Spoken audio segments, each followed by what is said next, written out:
Hello, hello, hello, everybody, and welcome to this very special live stream we have this week. I am joined by some of our lovely friends at Steamforged Games today, Mr. Jamie Perkins, the board game product lead at Steamforged, and Richard August, the lead writer of the TTRPG. So, welcome to both of you. How is it going? Should we start with you first, Jamie? How's it going? Doing very well, thank you. Lovely to be here. So I've been on with you, I think, once before, but it's been a while, so lovely to be back. It's lovely to have you back. Yeah, it has been a while since the one we did before. Maybe a year and a half, maybe I want to say. Maybe a bit Yeah, more. well, about around the time of the Kickstarter would have been. So yeah, about then. Exactly, exactly. What a journey it's been, eh? Um, so Absolutely. yeah. Yeah. Oh well. All right. And Richard, how are you doing? First time on the stream. Welcome, welcome. Chat, be nice. Say hello. Lots of love hearts, please. Yeah. Always shower me with compliments if you could. That would be great. Isn't he handsome? Isn't he witty? Anything like that is grand. Yeah, no, it's lovely to be here, and always happy to talk nerd games of any variety. Excellent. That's exactly what I feel like me and chat want to hear. Yeah, it's a pleasure to have both of you today. And thank you so much for joining forces with us to bring RuneScape to the tabletop, providing some new ways to explore the game we know and love. So just a quick, warm up question for you both. Have you been playing anything lately? Richard, we'll start with you. Anything specifically? Well, I play a lot of games, so I've recently got very into Star Wars Unlimited.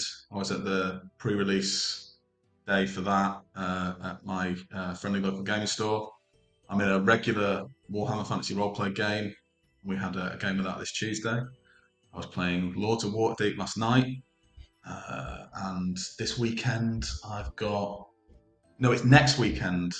Jamie is hosting everybody for an epic of Twilight Imperium. So Looking forward to that. endless gaming opportunities. Ooh, very nice, very nice. Is that something you've done before, Jamie, or?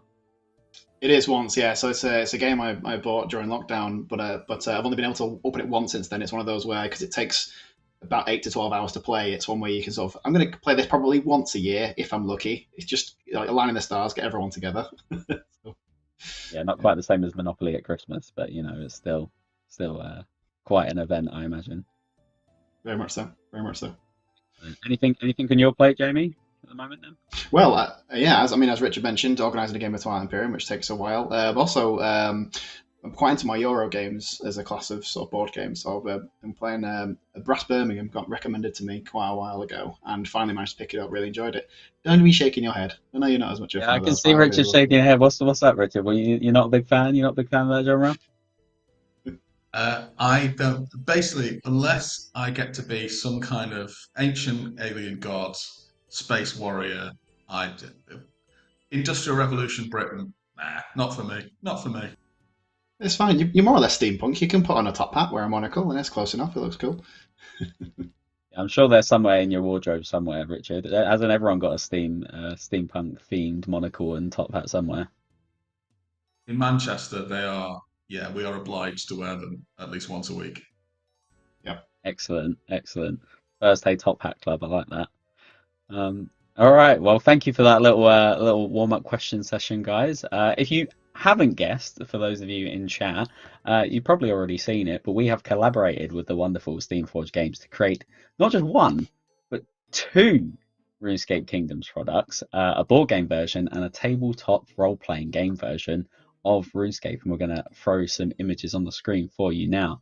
And yeah, the board game is called Shadow of Elvarg. It's got old school's classic bosses and quests being reinvented for the tabletop loving scapers who want to play on their own or with up to four friends. It's a whole new way to experience the world of RuneScape. And you can type !Steamforged in chat for a link to the store for the whole RuneScape's Kingdom range.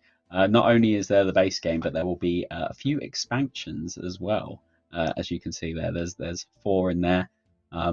They'll look so cool. I haven't delved into any of the expansions yet, but I've done plenty of play testing of the main game, and it's very enjoyable. I can only recommend. Yeah, and some of them we did recently. Jamie, isn't that right? Yeah, we did. I was lucky enough to come down to, well, to you actually, to the Jagex Studios, and we filmed a playthrough video. I think it's up on YouTube now at this point. People can go and watch a full playthrough of the game that we did. It was great. It was myself and yourself and Mod Doom, I believe, wasn't it? Indeed, indeed. It's a very, very good experience. All them ones I rolled, don't regret a thing. Definitely don't regret kissing that frog. So, it's all good. If you want to see all that and more, all the shenanigans, you can type !game video in chat to get a link of the full playthrough. It's a very fun time. We only do one of the quests, and I think there are 4 quests, Jamie, in the main Yeah, box. that's it. You've got it. There's 4 campaign quests in the main game. They're kind of like your big chapters that you go through, and then there's one extra campaign quest in each of the expansions that you can take as well if you want to. So 7 big ones, and then a lot of extra little bonus side quests and stuff in the Culinary expansion to round out your game. Indeed. Indeed. New side quest events, vault cards, bosses, and items. And we did have a deluxe edition, but that is now actually sold out. So well done to those who grabbed it. It's a lovely looking box, I will say. Lovely, lovely looking. And from the tabletop, the board game, I should say, to the tabletop, we've got the TTRPG. This one is played on the tabletop as well, but unlike the board game, which has a more defined structure to it, with pre-designed boards and cards and everything else you want there to play it, this is just the core book, and all you need are the rules inside the book to explore the world, a pen, some paper, and some dice, and you're good to go. Of course, you probably need a game master to run the game. Could be you, if you feel like you're up to the challenge, and some friends to form an adventuring party. But what's nice about this, you can even play it solo. So you can see on the screen, we've got the collector's edition on the left there, which is wrapped in a leather effect cover and embossed with gold gilt text with a ribbon bookmark, which looks fantastic. And I know Richard's been hard at work working with the team on this. So just a random question to throw into here for both of you. How's it feel being at this stage now? Obviously, it's been quite a long journey. How's it feel being here and seeing the products like live on here? We'll start with you first, Richard. Any role playing game is a huge undertaking. There is so much cross referencing, writing, thought, design work, playtesting, editing. So when they come out, um, there is there is always a feeling of satisfaction, and um, then panic because there's always a few typos that slip through. Doesn't matter. I've read this book conservatively 70 times, cover to cover, and uh, we've had a wonderful editor, Ginny, and we put it out for. We had a couple of people proofread it in the office. We had it. I had a friend proofread it. We put it out for people to look at, and there's still half a dozen that kept through, and they're keeping me up at night. But mainly, it's a sense of great satisfaction because I think it's a really good game. It's a really great introductory game. It's very easy to get started with, even if you are kind of completely new to TTRPGs or tabletop role playing games. And if you love Gillinor, I think you will get an enormous amount out of this. And if you like RPGs, I think you'll get an enormous amount out of this. It's a really fun, simple, fast to play, fast to learn game of exactly the kind of fantasy RPG that I love.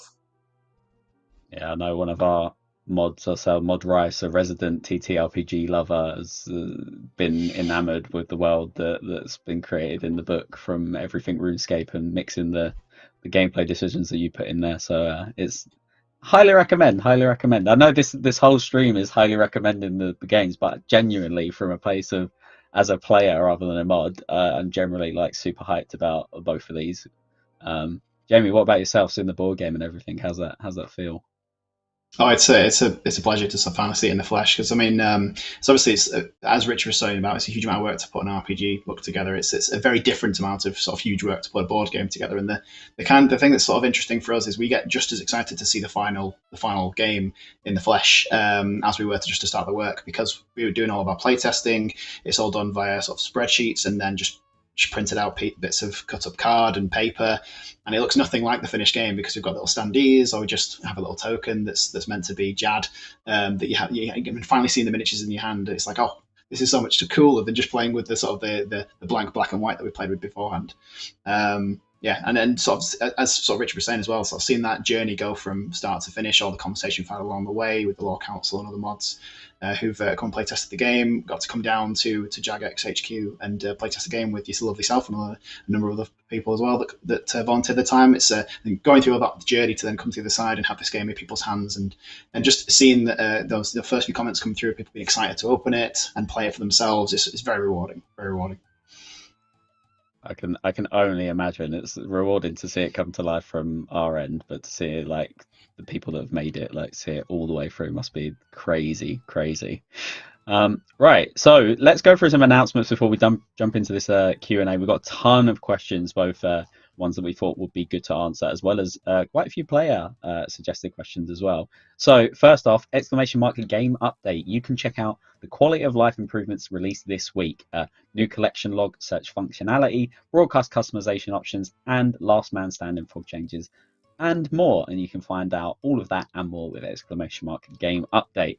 Steamforged, RuneScape Kingdoms board game, and the TTRPG are both out now. So secure yours before they are sold out, and you can do that with Steamforged. And finally, poll. The in-game poll for Undead Pirate rewards and wilderness changes ends tomorrow, Friday, March 8th. So head to your nearest poll booth or use the community section in the account management tab to vote now. All right, that's some announcements out of the way. I know we've got the video and stuff as well, so just keep an eye out in chat for some other commands that crop up. I'm sure we'll mention them as we go through.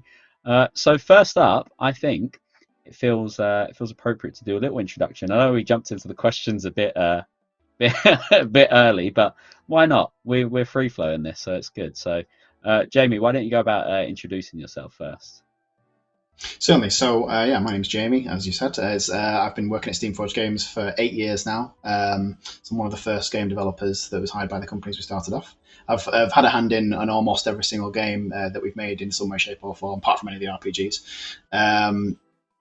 There's nothing I've really got much skill in using at all. But yeah, so I've been a gamer for all my life, really, since I was sort of 10 years old. Picked up my first miniature games, played family board games before then, and finally getting to work in the gaming industry sort of in my mid-20s was a dream come true, because I'd been wanting to do that forever. And now that I've been working in the industry, I wouldn't want to do anything else. So yeah, worked on board games, miniature games, different card games that we've made. Also, as someone who was, as a video game player, playing RuneScape when I was sort of like 12, 13 years old, that version of Jamie would look up at me now and think, wow, that's really cool. We're going to be able to make a board game version of the game that you really sort of spent so many hundreds of hours playing through, and endlessly just like making armor, because I was one of the people that just decided I really want to do mining and smithing, even though back in the days it took a huge amount of time to get that stuff leveled up. But yeah, really enjoyed myself. So yeah, so been a tabletop gamer forever, and now that I'm here, this is what I want to do forever. Awesome. I feel you on that front. Little Sani back in the day would be looking up for me, and I'll be like, "You up for RuneScape? Wow, that's amazing!" I'm like, yeah, you know, don't worry, you'll get there, bro. Richard, yourself, how about you? I mean, Jamie and I come from very close to each other, and I suspect our stories are virtually interchangeable. In that, when I was about 9 or 10, I saw the Stockport branch of Games Workshop. And I saw what was in the window, and I was like, well, I mean, that's the greatest thing I've ever seen. How do I do that? And so I played Warhammer for a couple of years until I discovered that tabletop RPGs mean you didn't have to paint anything. And after that, I was sold. So I bought myself Dungeons and Dragons 3rd edition, which had just come out. And I played a lot of that. And then I kind of had a bit of a deep freeze from nerd games for a little while and tried to be cool, but that didn't take. So I got back into it. And then when I was about 26, 27, I started doing some RPG freelancing, and I did that for about 3 and a bit years. And I'd always kept an eye on what Steamforged were doing, because there aren't many tabletop game companies full stop, and there certainly aren't many in Manchester. So I always had job alerts on, and a post of a game developer came up, and Jamie in fact interviewed me, and at the time we weren't really doing RPGs, and the job went to my esteemed and beloved colleague Fraser, because he's more a kind of miniatures game developer, as obviously we did a lot of the time. But the very next day, as chance would have it, our Dark Overlord and Master, Matt Hart, announced we were going to start doing some RPG stuff. And Jamie, which I will eternally thank him for, said, there's somebody you need to meet. And so, I've been there ever since. And as Jamie says, I don't ever want to do anything else. Awesome, awesome, amazing stuff. Yeah, very similar stories, but also yeah, very, very intertwined, like you said. And look at you both now. Look at where you're at. So good job, good job. I feel like we sort of went over the interest in playing board games already in the sort of like pre-ramble on yourselves and the Steamforged journey, I suppose. So we can just skip into RuneScape itself. And do you play? Go on, Richard. We'll put you on the spot first. Do you play? If so, when did you get into it? What do you do? I had played a very little bit back in the day, but my dad was not a big fan of anybody using the bandwidth which he decided was his for, and he won't be watching this, so I will do it in him, highly illegally streaming music and downloading Bob Dylan bootleg concerts in just huge numbers, like hundreds of them. He was basically a one-man hub. It was outrageous. But so I played a little bit, and I had a lot of friends who played a lot and would talk about it a lot. And I always felt on the outside. So I knew all the jargon, but not really what it was like. So obviously when we started talking with Jagex, I did put quite a bit of time into it. I mainly liked killing things because that's, as Jamie will tell you, if I'm in a game, I'm going to be doing something aggressive towards some innocent species of troll, goblin, anything Or like person. that. Yeah, person if it has to be. So I enjoyed a lot of time with the Imperial Guard fighting the endless waves of trolls. Um, and quite enjoyed the goblin events, running around finding nearest goblins and killing them. So basically, that's my main pastime in Gillinor is attempting to rid it of sentient species. Excellent, excellent stuff. I really hope your dad is watching. I really hope is curtailed your expectations and he's watching this now Yeah, and going. old man. Awesome Look stuff. at me All now. right, Filthy bootleg habit. Jamie, what about yourself? How's your history of RuneScape? Yeah, so I mentioned I played it in my teens whenever I could get any time on the family computer. I got like an hour here or there. I have an older brother and a younger sister. My younger sister played RuneScape as well, so it was like I'd probably get an hour here or there to just go and mine a load of ores, and then she'd come and take the computer off me, and she'd definitely know when it was her turn to play.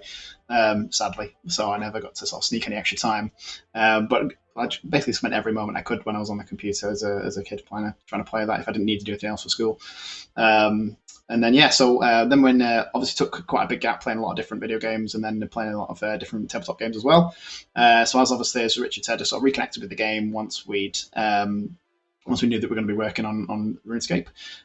So I figured I sort of needed to sort of round out my experience. I know this is going to be a controversial thing to say, but I've sort of played the old school version initially when I was a kid, so I relied on my experience there, and then played RuneScape, the more modern RuneScape, when I was doing my research there, just so I could have experience of both sides, because the board game needed to sort of reflect both versions of the game, so to speak. Very fair take. Yeah, I feel like hearing you guys' stories. Like I feel very lucky because I managed to get my dad into playing RuneScape when I started. So he Wow. was like, "Oh, okay, yeah. You know what? Let's Smart. do this together." And he still plays now. Modern He plays problems, RuneScape. random solutions. I know exactly. And he still plays now. So he's probably watching this. So go on, Dad. His levels are pretty decent as well for a completely casual player. Like very impressive. So go on then. Favorite skill, Jamie? Where you at? Oh, smithing. I don't know why. I just decided I just like fighting in armor is cool, but fighting in armor that I have made is just the coolest thing, and I'm not sure. I can't really describe why that is, but I decided I was just going to be able to make every piece of armor I fought in, which took me ages to therefore level up combat skills because I needed it. I needed my smithing to catch up and make sure I could sort of smith the next bit of armor. But yeah, and then that basically.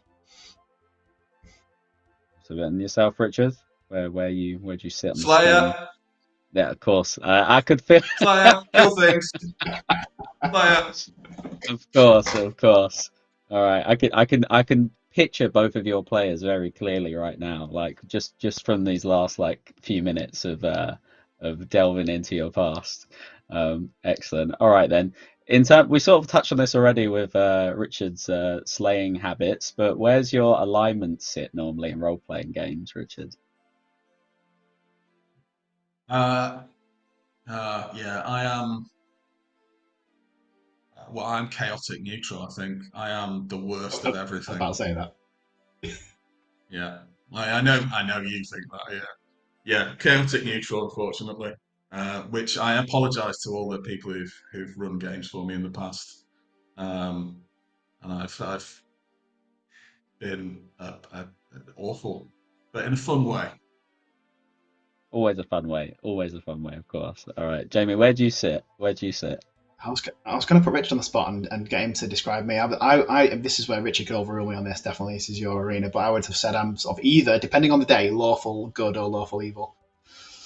I think that's it, Richard. And I would argue, mate, that makes you lawful neutral. That's fair. Yeah. That is fair. There is a middle option for that reason, actually, almost. If it was created on purpose, Yeah. isn't there? That's fair. Yeah. It's I'll give you that almost one. like you Lawful slot neutral. straight in there, Jamie. Yeah. I feel like Yeah. I'm definitely more of a chaotic good. I love any bit of chaos, but as long as it's like, as Richard was saying, fun chaos, I'm there for it. If I can spark some chaotic inspiration for the rest of my party, I will do it. Right, and then this last question: what is the most memorable in-game decision you've made, and what were your consequences? Oh, that'll probably be the one and only time I walked into the wilderness, got immediately killed, lost all my stuff, and then never did it again. I just decided that's not for me. I didn't do that very well. I've learned that one. That electric fence is not being touched again. I'm going to go back to smithing. Is there anything that comes to mind? I don't know. That's very difficult because I've died a lot, and I've never learned the lesson of don't fight that thing because that's just not how I play games. So I feel like to have made the decision, I have to have grown from it in some way. Because, for instance, Jamie, he wandered into the wilderness faithfully, immediately murked, didn't do it again. I just keep going back in anywhere. I'll keep fighting that monster until it dies. So I'm gonna say my most fateful decision is just to be a legend. Probably that'll be that one. Yeah. Just ticking that box. No pressure Yeah. at all. Just there you go. All right. I feel like consequence-wise, because younger me was a bit more chaotic, evil than chaotic good, I would say, luring all those poor fellow players into the Chaos Altar north of Falador and trapping them in after they took the Wine of Zamorak and get smited by the monks. Yeah, so not my proudest moment, but it was fun back in the day. We were all just like mucking around, didn't know what was going on. Like, it was a good time. I wouldn't do that now, guys. Yeah, I promise. I only do that to the bots now. That's on the streams. That's all. All right, cool. So thank you very much, guys, for giving us a little insight into you as individuals. We're just going to go through some sort of like little collaboration question, because I know a lot of people have been asking like what teams on the RuneScape side were involved in the process of creating the RuneScape Kingdoms games. Were both teams involved? Was there only one? Was there a couple of people? I will say it's probably been quite a big effort considering collaboration from both teams, and even people in the middle that don't represent sort of like either RuneScape or Old Schools and IP and just represent sort of the brand. It's been like a nice to hit a nice sweet spot, I think, what Jamie was saying earlier, that mirrors both games, because we didn't want to go down the route of either representing one too much or the other too much, because it's a shared gaming world, the board game. So it feels only natural that we take inspiration from both things. So I know from the OSRS side specifically, especially when it comes to lore, you've also got mod ed coming onto the scene for both the board game and the TTRPG. Who else are you going to have from the old school team when it comes to everything related to Gillenor's history and ongoing events than the man himself? And I know that Mod Jack from the heads up the Lore Council actually started chipping into the board game and I believe the TTRPG as well. And then with stuff like the playtesting, there was a bunch of JMods, like Jamie mentioned earlier, that I was very fortunate to be part of, maybe like 3 or 4 playtests from those early initial paper, like cardboard cutouts of cards and random tokens being bosses and stuff like that. So seeing it develop all this way has been amazing, and just a very big privilege to be there like right from the start. And there's been a bunch of other J mods as well, including stuff that's like board games and minis. We've got Mod Stead, the RS art director, oversaw bits and pieces for that. And then even the Jagex Creative Services team hopped on to do a bunch of graphic design and branding and reviewing all those bits and pieces, collaborating with Steamforged and getting together. I don't know if there's anyone I've missed, guys, unless this is the one I'm really overlooking. The video and streaming team, of course. Of course. Yeah, they did some great stuff, and I would call out the contribution of Mod Stew, particularly to the TTRPG, who was both invaluable with the lore and checking details, but also as a long time gamer, contributed some really nice little touches just to help the rule system capture some Gillenor goodness, and also named a couple of the the names of the monster attacks in the bestiary all have names, and the most egregious puns were mod stews. Of course they So were. there's a cow one which is genuinely still hurts me to this day that I kept it in, but it was too bad good not to keep in. But that was him. So yeah, I should give him his due. The essence of RuneScape right there is bad cow puns. So like already off to a flying start. I know just from my roster of notes here, I know that Terence Abbott and Mark Montague, specifically from the Jagex CS team, were helped a lot with the concept art archives for the TTRPG, which is fantastic. And I've flicked through that book and it looks fantastic. Just taking a glance on that. So. And then Jagex Creative Services did the cover for the standard edition, actually, which is so we have this lovely kind of cohesive feel to the style, because it really does feel true to the various different RuneScape art styles. So I think we have managed to kind of bring that together. I think it really forms like an aesthetic whole. Yeah, agreed. How do you feel the collaboration went, actually, from your sides, just in general, Jamie, with the board game itself? Really, really great. I mean, you've already mentioned a lot of people that came and contributed. I mean, it was also great to have some test sessions with Mod Mark as well, who came and really stress tested the system by sitting down and going, I'm going to collect the most cabbages I possibly can in a session, and hopefully the game will let me do that. That was his first interaction with the game, and he was really happy about the amount of cabbages he managed to pick up and still be relevant to what was going on with the game. So as far as he's concerned, that was pass.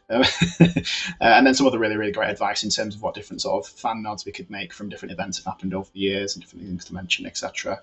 Wonderful. And then also Mod William as well, as from the Lore Council at the time, and all, as I mentioned, all the people you've sort of talked about already as well. But and then I think this is a statistic for Steamforged, which is relevant to mention here, which is that I think for RuneScape, it has the most sort of unique pieces of artwork that we've ever created for a board game is in the board game.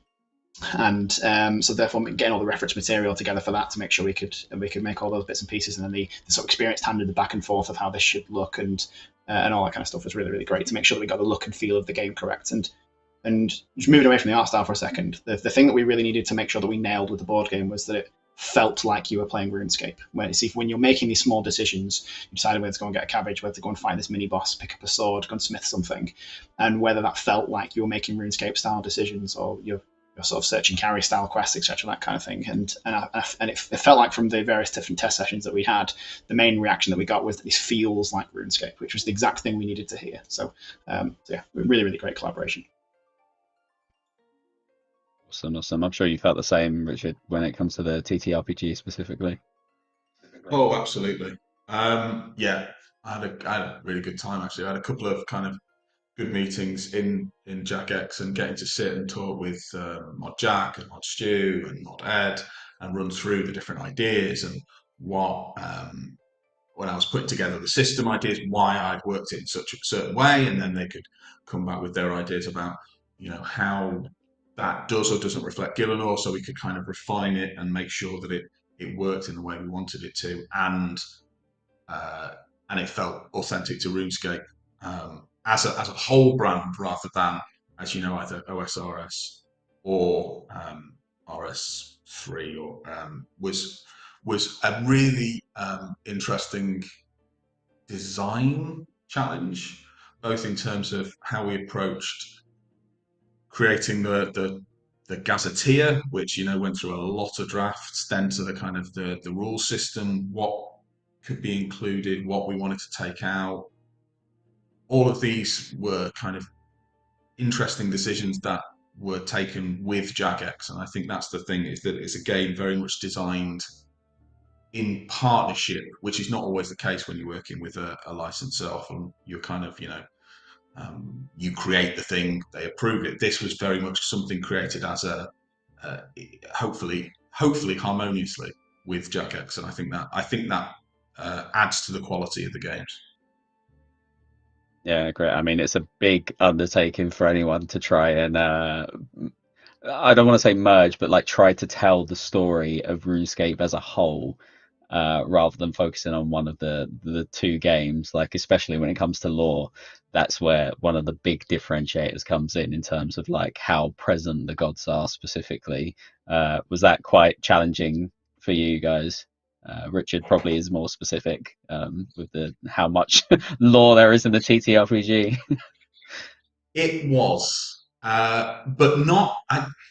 I think in a productive way, because what's really interesting about trying to thread that needle is finding, not just tone is so important to RuneScape.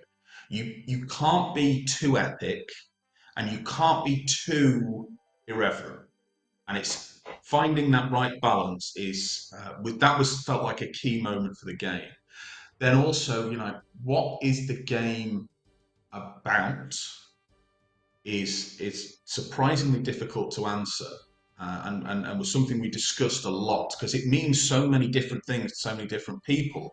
Kind of distilling it into a quintessential experience is complex.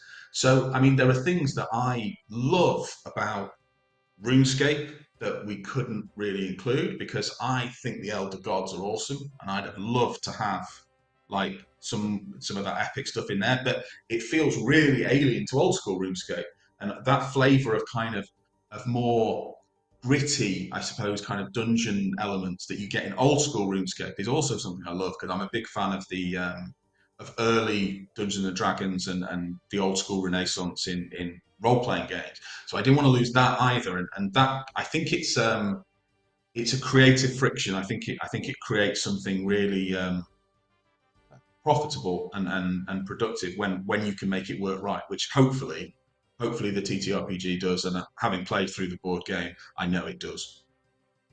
Healthy tension, I think that's a phrase we sort of bandy around sometimes, isn't it, between the two things? That's a very good paraphrase, I think, Jamie. Is that how you felt as well, making the board game? Yeah, definitely that element that Rich has been talking about, but also something more specifically for the board game. What we really wanted to do, because we had this sort of more linear progression from the start of the game to the end, and you're playing through campaigns 1 to 4. Each of those campaign quests, or at least 3 of them, are based on sort of big key early game narrative quests from RuneScape. So obviously, like Vampire Slayer, Demon Slayer, and Dragon Slayer. But we needed to pull together a third campaign that really want to include Jad, who doesn't really have a huge amount of story around him, so create a story that includes Jad for the third campaign, and then also pull a string through all of those elements together to sort of tell a cohesive story through the game. So that's where we worked very closely with the Lore Council to come up with an element of story that is unique to the board game, and that's where this idea of I won't go into too much detail about it for spoilers, but it's the fire cult is the idea of what's pulling all this together, and it's the fire cult that are sort of empowering and emboldening Elvarg to be this bigger, badder boss, because there are things much bigger and badder and more dangerous than Elvarg in the video games. So we needed to sort of give a lore and a story reason for why Elvarg was suddenly this big threat for the board game, and then as well as tying all those different elements of story together. So you'll notice they're not present in all of the campaigns heavily, but you'll notice them sort of from the beginning. You'll see like a side quest where you'll see a hooded robed figure just runs around a corner and you don't really know what it is, but you'll find out more about it later, and it ends up sort of finding out about the fire cult and how they're involved in this sort of big overarching story to do with Elvarg. Awesome stuff. Thank you guys. The breakdowns of this has been amazing. It's even given me more insight than what I knew, which has been lovely to hear, honestly.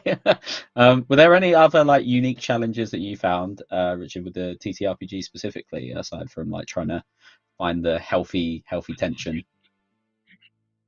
The distilling is, I think, the major process of the RPG when it comes to working out what feels necessary for a core book, because obviously there are thousands of items, thousands of things you can craft, hundreds and hundreds of monsters.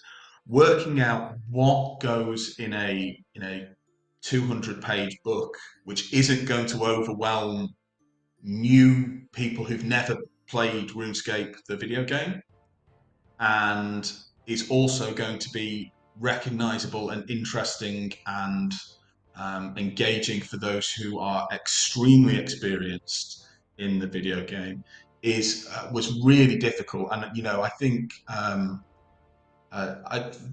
so far the response from the community has been really positive, and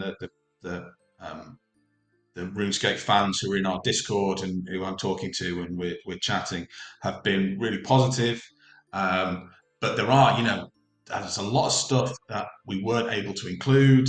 People are saying, why didn't you include this? And a lot of it comes down to, well, it just didn't feel right. A lot of it is, or not didn't feel right. It didn't feel as essential as something else. And those were really hard decisions. And I in fact realized today that we did cut the staffs of Zamorak and Saradomin and Guthix, and the Guthix staff was left in really late because it was going to be in there and it was going to be this one staff. But in the end, we cut it, and I went back and found it in the draft. I was like, oh, I'm sad we lost that. So I'm hoping, if we get to do more books, touch wood, if the line is successful, people like it, we'll be able to bring more of that stuff in. But yeah, I think that was the most difficult thing, is deciding what stays and what goes when you've got such a wealth of story details, of cool items, of all this kind of iconic elements. What can stay, what can go was extremely difficult to work out. Yeah, again, big task. I don't envy you guys for taking on these gargantuan tasks, but from everything I've seen and played, you've smashed it, honestly. So big GCs. Jamie, what was the biggest creative influence when it comes to making the board games? Biggest creative influence? I suppose that's was going to be selecting which quests that were going to be our sort of a big main campaign quests, because we needed to decide what are going to be our overarching stories. We went with Vampire Slayer in the end for the first campaign, but really when you're playing the video games, it's an early quest that you can do, but it's not sort of that big piece of story by comparisons to what we sort of bumped it up to be. So making sure we chose the correct quests to be our campaign quests, and then obviously making sure that we could represent other quests appropriately and thematically in the side quest element. So to make sure you've got that element of sort of distraction to go and do a side quest and spend too much time on it, oh no, the main quest has sort of have gotten more difficult for us.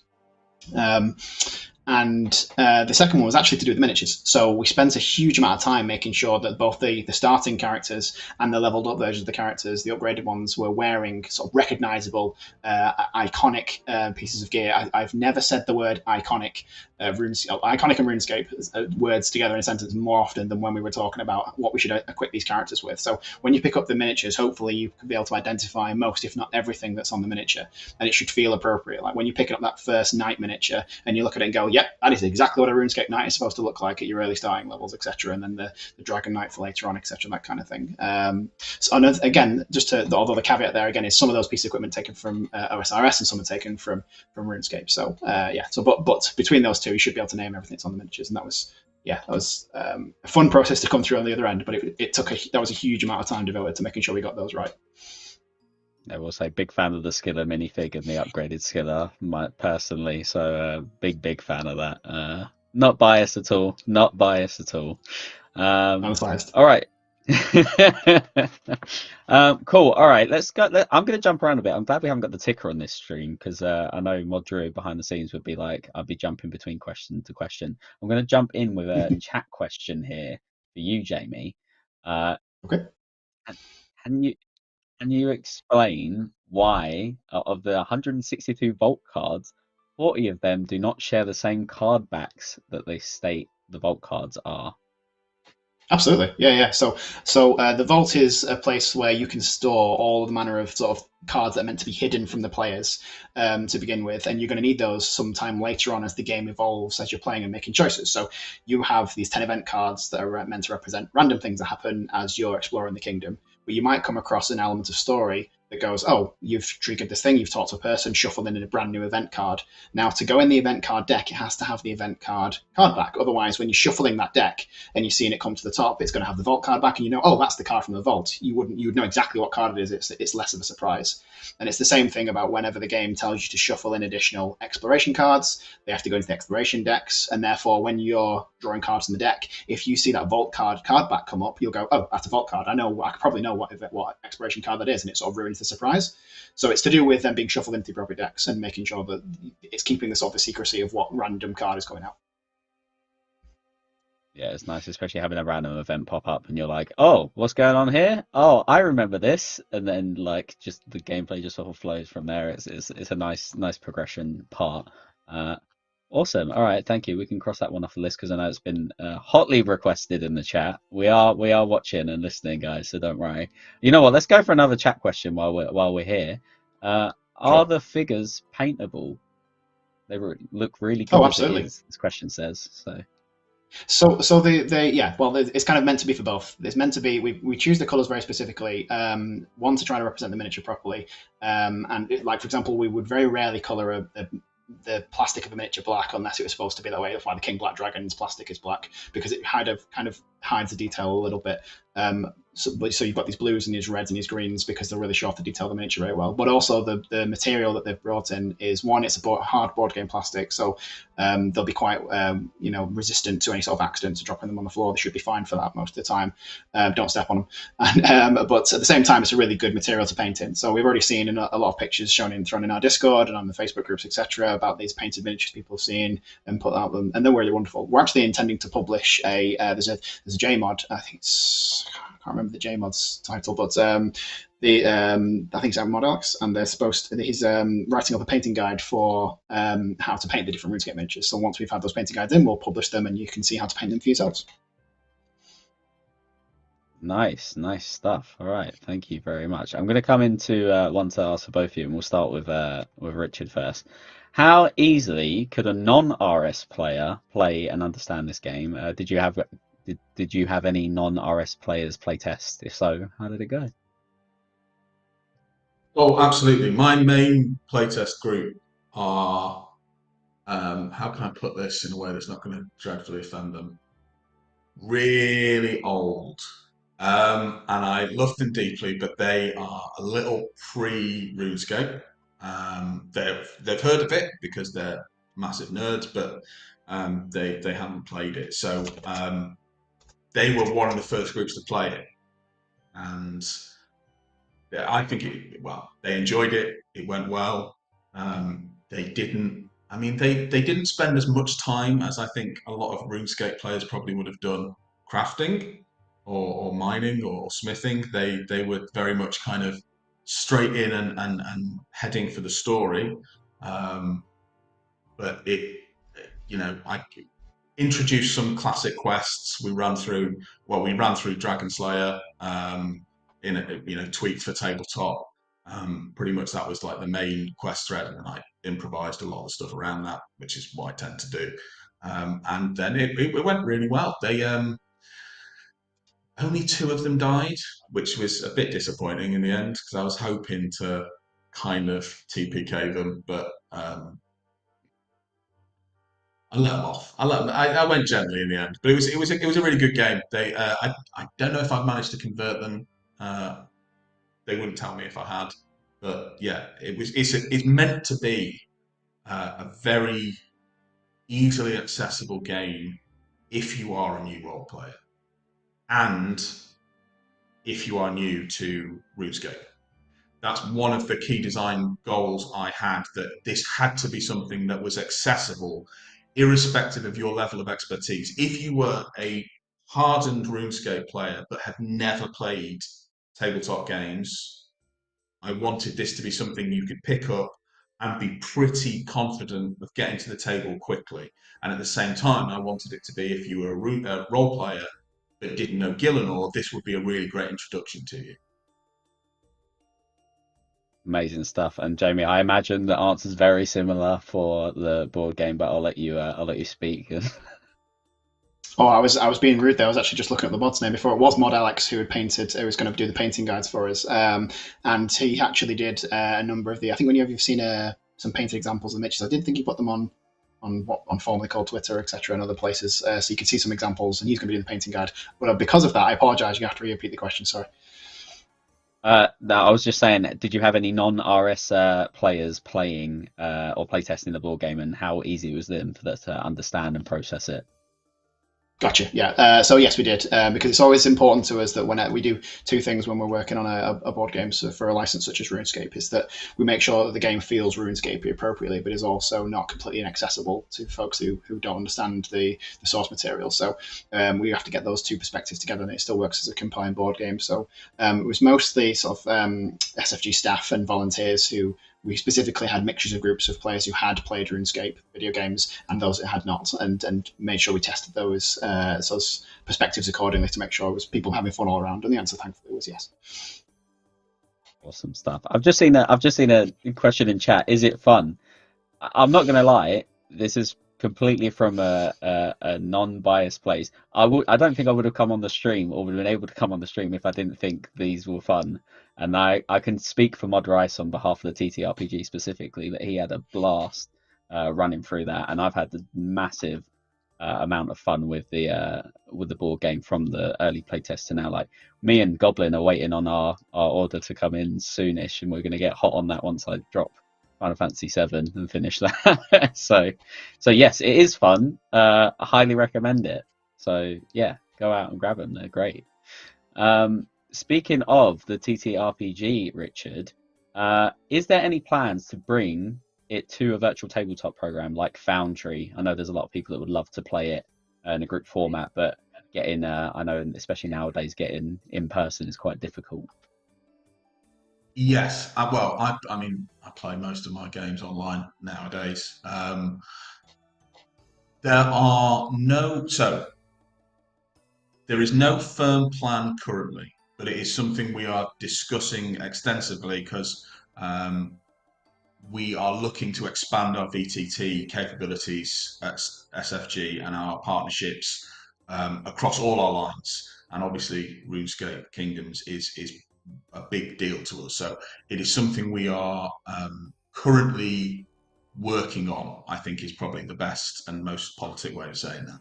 So I don't have any firm details, but it is something we are definitely looking at and hoping to be able to announce something in the nearish future. Awesome. And Jamie, I suppose I'll ask you at the same point, are there any plans to do a sort of virtual version of the board game for any board game simulator type programs out there?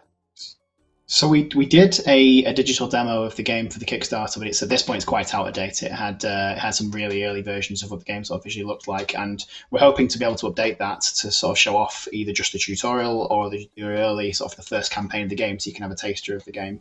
Something we're still working on, but it's something we'd really like to do, but we've not achieved it yet. Awesome, awesome. Thank you very much. I've got another chat question coming in, hot off the presses. Will you be producing more of the Deluxe All-In game package for the board game, or is it limited edition only? The chatter said it's currently sold out and they want one.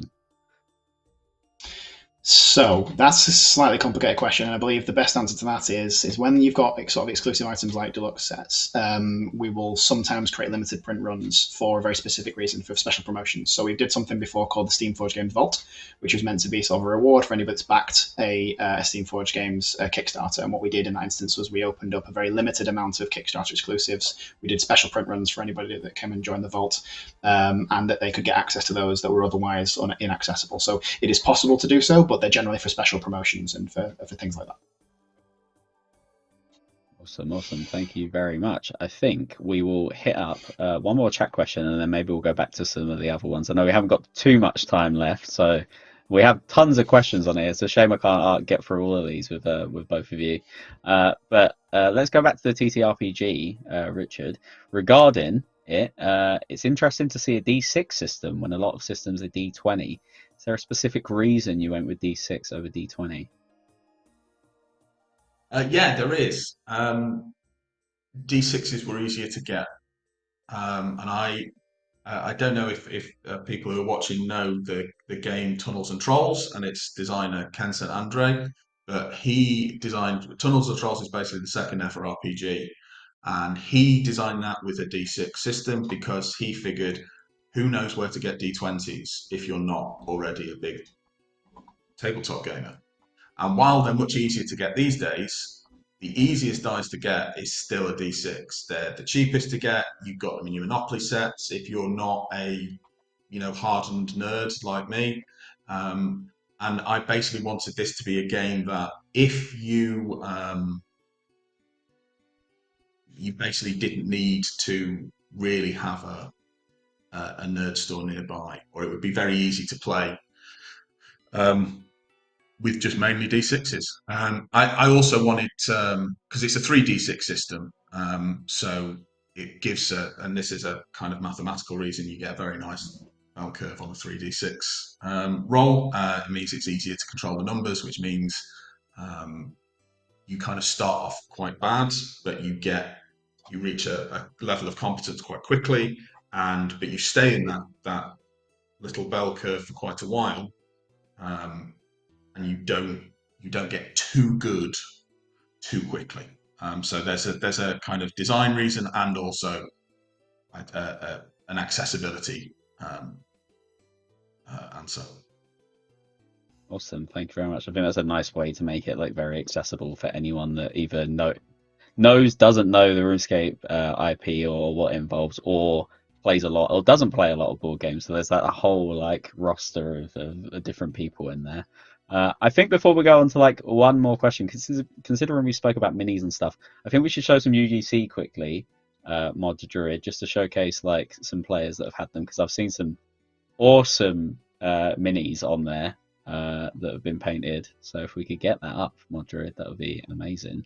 Here we go. This is the first one. Just like you can see a sort of more unboxed version of. That's a crazy cool collection on the back as well. Like that whole picture I'm sort of enamored by, I'm not gonna lie, but you can sort of get a bit more of a breakdown of what's in the game and all the goodies that are there, which is lovely to see. I'm sure for you guys it must be really nice seeing all the pictures and social posts come through. Yeah, it really is. It's as we sort of mentioned before, it's super rewarding to see the game sort of finally get into people's hands, and then just being able to play it. And most of the time, they sort of come back and say, "Oh, we're really thrilled to have this. I'm really enjoying playing with it." And it's just it's after working on it for so long, it's just really great to see. Awesome stuff. All right, and the next one is from the Steamforged Discord, and you can actually, if you want to go there and chat some board games or TTRPG stuff. Or anything in there, !SF Discord. You can go and join and hop in and speak to all the lovely individuals that are in there. We've got these lovely painted minis in there, which they look so cool, man. They're So great. cool. You see my favorite there on the bottom left of that. Again, not biased in the slightest, but you know, big fan. And I They've think done we've a got some. Oh, go on, Richard. great job on Jad the Lad in that one, Oh yeah, as he's we looking call him monstrous. in SFG. Jad the Lad is our favourite, I think. That's fair to say, Honest, Jamie? Yep, that definitely was a name that stuck. Yeah. honestly, all of them, even bringing out Zuck's toes there in the big mini of Zuck there, like very well played, very well played. We've got some different minis next that are painted slightly differently, but really really cool. From Oh, I love that Take, firework I on think. Zuck there. That's great. Very Yeah, very gorgeous cool. fire effects. Just looks just so cool. The amount of potential that you guys have put into like making sure the minifigs of uh, easily paintable by all these fantastic and talented individuals that can do a whole lot better than I could, for sure. And then I think from the same Facebook page, we've got a whole little like mini area with them in, which is awesome. Full Draenor village. Oh, some lovely Dwarven Forge terrain there. Exactly. This is awesome stuff. Um, And then finally, we have the Vampire Slayer campaign in all its glory, so you can sort of get a sense of the game in action with our final piece of UGC. Oh, apparently we don't have that one in, but it's in. It's in. We are getting it uploaded as we speak. Apparently. Um, Drainer's mind control. That's what it is. exactly. We know what we're doing here. There it is. There we go. So you can sort of see the sort of like a more in-depth look at what your table should be looking like. So I hope you've got some room when you're playing the board game because you'll probably need a little bit. Um, awesome. All right, I'm going to ask you guys one more question and then we will round up the stream. I think I'm trying to pick like a good one to end on. Let's have a look at. Here we go. I know RuneScape is more of a master rule trade sort of game, but in the TTRPG, is it feasible to be more of a specialist? Warrior dedicated to some specific skills as opposed to more optimal in MMO, good at magic, melee, range, etc. This is for you, Richard. Absolutely. There's 21 skills, and you can dedicate yourself to leveling up just a few of them. You really could quite easily not bother with your combat skills at all. And it would be very easy to make this kind of a game where you just explored and dug up cool ore and smithed it into something nice. It would be very easy to play this in a Jamie way. In fact, just to go back to Perkins' preferred gaming methods, you could spend a lot of time mining and smithing and be very very happy. Ah, Um, I was very curious to where that was going. yeah, no, it's a compliment. That I wanted this game to be something where you didn't have to fight if you didn't want to, and you really can spend. It's not to say there aren't pretty fleshed out combat rules with different options and different possibilities and lots of things you can fight, but you can also spend a lot of time skilling up in other areas, and I think that's an entirely legitimate and really enjoyable way to play the game. And I hope if we get to do more books, we'll be able to do some kind of more stuff around emphasizing that area, maybe with an adventure where you do just make things and deliver them and live your best non-violent life. Basically, play like Jamie and not like me. Is that still chaotic neutral as a complete skiller? I don't know how you can. I wonder if you can be a chaotic neutral skiller. Um, I think, yeah, I think you're getting dangerously into like neutral good loser territory. Yeah, I said it. They, I said yeah, it. there it is. There, I was waiting. I was waiting for it. There it is. You heard it here first. All right. Thank you very much, Richard. Jamie, for you finally, what features have been implemented in the board game to ensure a high replay value? How variable are the game scenarios and quests? Yeah, absolutely. So this is where that vault deck we were talking about before is going to really come into play here, because there are definitely some elements of the game that you're going to see each time you play, but there are a lot of other elements that are hidden in that vault deck that are only going to come out if you trigger specific events that happen. So if you say when you're playing through a campaign. If you're playing through, if you spend too long doing a campaign, then you raise the escalation track too high. If you ignore that main campaign quest, the game is going to sort of raise the escalation level and make the environment around you much more dangerous. And more cards are going to come out of that vault deck. So you might play first time around and not see a lot of those. Next time you play, you might be skirting right close to the edge of danger and have lots of cards coming out of the vault deck to make things more difficult for you. And then there's some of the random instances where I mentioned you can trigger sort of random event cards that might come out. There might be event cards that you haven't seen the first playthrough at all, where you see them next time you walk into the to meet the sandwich lady, or you meet a random noob, and all the bits and pieces. So, and lastly, if you that's just the core game, honestly. And then if you also happen to add in expansions, they will change up your game, add more replayability, and then specifically the Culinary Monster expansion actually adds new features to all of the core game. So you'll add more exploration cards, event cards, side quests, lots of other different bits and pieces to do. The game is sort of trying to challenge you as to whether you want to go straight for the campaign quest and go through the main story, or how much you're going to sort of allow yourself to be distracted by the game. It's going to very often try to distract you on, oh, do you want this shiny thing that's over here? But it's going to take you a little bit more time. Spoilers, that's something we definitely got a little bit caught up in our playthrough. And not all of our choices were the most efficient, but we definitely had an interesting time showing off what was going on there, I think. I don't know what you mean, mate. I don't know what you mean. I was focused at all times, rolling ones and having a grand old time doing the main story, surely. Awesome. I saw all these dark wizards being just going all over the board, and I was like, guys, I'm just going to spend the next few turns just killing dark wizards, and then like you'll join me eventually. It's fine.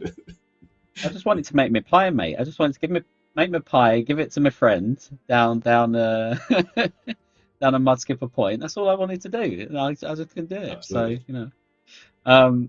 All right, awesome. Thank you both so much for joining me today. It's been an absolute pleasure. I will say before we get onto the commands and say bye-bye, if you want some extra frequently asked questions about the board game, or even the rule book for the board game, character sheets for both the board game and the role-playing game, you can use !resources to head to the Steamforged website and get all that good stuff.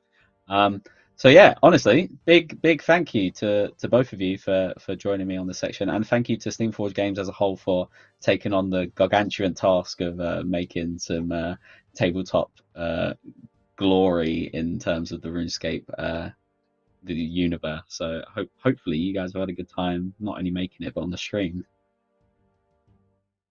It's been great. It's been a pleasure. Thank you for having us on. Thank you. Yes. Awesome. You're more than welcome. All right, let's go over the announcements before we fully wrap up. First off, ! Game update. Check out the quality of life improvements released this week. You've got new collection log search functionality, broadcast customization options, last man standing fog, and more. And you can find out all of the latest with ! Game update. ! Steamforged, of course, the reason why we're doing this stream in the first place. RuneScape Kingdoms board game and the TTRPG are both out now. So make sure you secure yours before they sold out. They are selling quick and fast. I'd highly recommend them as a non-biased player, not as a JMod, but I would also endorse it as a JMod. So, you know, that's why I'm here. ! Poll. The in-game poll for Undead Pirate rewards and Wilderness changes ends tomorrow, Friday, March 8th. So head to your nearest poll booth or use the community section in the account management tab to vote.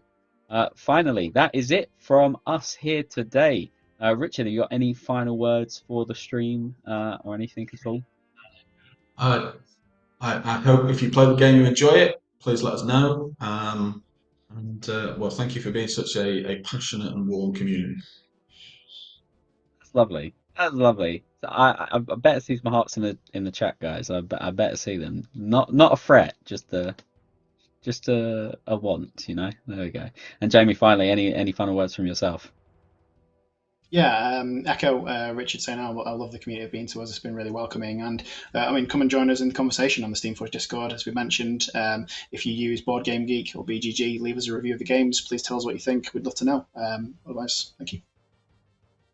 Yeah, and of course, if you want some more goodness, you can exclamation mark video to see myself, Jamie, and Mod Doom take on RuneScape Kingdoms board game. Also, I know we don't have a command for it, but High Rollers did do a special episode with Mod Aiza himself, doing the TTRPG, which was a fantastic watch. Highly recommend it. And yeah, if you want to jump into the Steamforged Discord, exclamation mark SF Discord for more. That has been it. I've been your host, Mod Sani. I hope you have a lovely weekend, and we will see you in the next one. I know I won't speak too much. We've got something exciting to talk about next week, so we'll see you then. Goodbye.